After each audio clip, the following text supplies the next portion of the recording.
Apakah saudara saksi penggugat saling sikut saat itu? Pimpinan sidang melanjutkan pertanyaan. Ahmad menelan ludah, tentu saja saling sikut itu permainan bola. Iya, saudara saksi penggugat, apakah saudara sakit hati diolok-olok oleh Badrun? Pimpinan sidang melanjutkan pertanyaan. Ahmad mengusap wajahnya. Iya, tapi aku tidak memukul kepalanya. Apakah saudara juga sakit hati karena tidak bermain di babak semifinal? Ahmad menjawab lemah. Dia bingung, dia marah, dia juga sedih. Matanya nanar menatap meja kayu berbelitur. Wajah Badrun yang tertawa mengolok-oloknya. Wajah Badrun yang berseru semangat setelah membuat gol. Badrun yang tersenyum lebar. Apakah anggota komite ada yang mau bertanya? Pimpinan sidang menoleh. Cukup. 6 anggota lain menggeleng. Samar-samar Ahmad mendengar kalimat di sekitarnya. Apakah pihak penggugat hendak bertanya atau menambahkan sesuatu? Dua aktivis itu juga menggeleng kehabisan pertanyaan. Apakah pembela tergugat hendak menambahkan sesuatu? Iya, Yang Mulia. Hotma Cornelius berdiri, dia menepuk ujung jasnya sebelum bicara dengan gestur wajah khasnya. Yang Mulia, adalah fakta Tuan Lim tidak terkait dengan insiden lubang bekas tambang manapun. Tidak ada dokumen selembar pun yang membuktikannya. Pun jika pihak penggugat ingin mengaitkannya dengan drama seorang bocah tenggelam di bekas tambang, kesaksian barusan telah membuka kebenaran setelah 30 tahun terkubur rapat. Badrun tidak tenggelam karena lubang itu.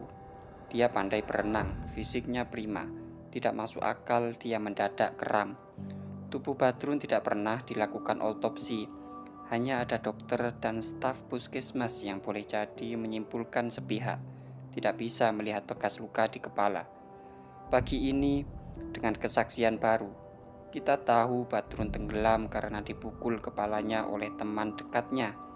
Oleh teman dekatnya sendiri yang sakit hati. Terlepas pelaku membantahnya adalah fakta. Bertahun-tahun kemudian, dia pura-pura menjadi Badrun di rumah nenek Badrun. Itu mungkin karena dia merasa bersalah. Semakin samar-samar Ahmad mendengar kalimat di sekitarnya. Pihak penggugat seharusnya berterima kasih karena semua kesaksian di sidang ini bersifat tertutup dan dilindungi. Karena klienku bisa saja menuntut pihak penggugat atas pencemaran nama baik. Saksi mereka juga seharusnya bersyukur karena dia tidak segera ditangkap polisi, dijebloskan ke penjara. Karena ternyata dia yang membunuh Badrun. Mereka yang membuat rumit dan drama sidang ini. Mereka lupa, aku juga bisa membuat situasi ini berkali-kali lebih rumit dan drama. Demikian Yang Mulia, terima kasih. Ahmad terkulai duduknya lantas terjatuh dari kursi. Dia lelah baik secara fisik maupun emosional. Seruan-seruan tertahan, petugas bergegas mendekat membantu. Halo Ahmad. Setengah jam kemudian seseorang menyapa lembut ketika mata Ahmad terbuka. Di tempat lain, di ruangan yang disiapkan khusus untuk tempat tim penggugat. Sidang dengar pendapat itu telah selesai untuk hari ini, dilanjutkan besok. Dai Ahmad mengernyit, dia masih pusing. Berusaha mengingat siapa yang duduk di depannya. Tidak banyak orang di ruangan itu, hanya 2 aktivis lingkungan, 2 staf yang sibuk menyiapkan dokumen-dokumen, dan orang yang tengah menyapanya. Ibu-ibu usia 60-an, rambutnya memutih, mengenakan pakaian biru muda, tersenyum, wajahnya terlihat mengerikan. Ahmad menelan ludah. Lihatlah sisi kanan wajah ibu-ibu itu bekas luka. Sebelah matanya rusak, parutan panjang mengerikan berlama-lama melihatnya. Ibu Sri, tapi Ahmad berhasil mengingatnya. Ibu-ibu itu tersenyum. Iya, Ahmad berusaha duduk di sofa tempat dia dibaringkan sementara. Dia tidak menyangka akan bertemu lagi dengan wartawan itu. 30 tahun lalu usianya 14 tahun saat mereka bersua. Usia Ibu Sri saat itu juga puluhan tahun. Wartawan muda penuh idealisme. Aku minta maaf Ahmad. Maaf untuk apa? Ahmad bertanya pelan. Aku tidak berhasil memuat berita itu. Ibu Sri menghela napas. Aku berhasil menulisnya tapi kepala redaksi pengecut. Dia gemetar saat menerima telepon dari seseorang. Bergegas menyuruh liputanku dicopot. Digantikan berita kegiatan ibu-ibu pejabat mengunjungi taman bunga baru. Aku berteriak-teriak marah. Juga teman-teman wartawan lain protes. Percuma, dia tetap tidak berani. Dan kabar buruk, nasib malam itu juga pulang dari kantor majalah. Pukul 2 dini hari saat melintas di gang dekat rumahku, sebuah motor dengan penumpang melintas dari belakang. Cepat sekali kejadiannya, motor itu berhenti sejenak. Biar penumpang di belakang menyiramkan air keras ke wajahku. Telak itulah yang terjadi jika kau bertanya-tanya kenapa mataku rusak.